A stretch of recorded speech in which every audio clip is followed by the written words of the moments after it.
গল্প পুরীর জাদুর লাঠি ও রামু। এক ছিল ছোট্ট ছেলে রামু। রামু ছিল খুব দুষ্টু, তবে তার মনটা ছিল সোনার মতো। গ্রামে সবার সাথে তার ভালো সম্পর্ক ছিল। কিন্তু রামুর একটা অভ্যাস ছিল, সে সবসময় দুঃখ পেলে একটি পুরনো আমগাছের নিচে গিয়ে বসে থাকত।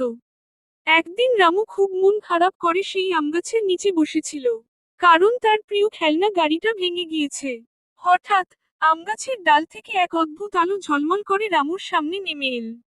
দেখা গেল এক ছোট্ট পরী সেখানে দাঁড়িয়ে। পরী বলল, রামু, আমি তোমার দুঃখ দেখেছি। আমি তোমাকে সাহায্য করতে এসেছি। এটা নাও, এই জাদুর লাঠি। তবে একটা শর্ত আছে, তুমি এই লাঠি দিয়ে শুধু ভালো কাজ করতে পারবে।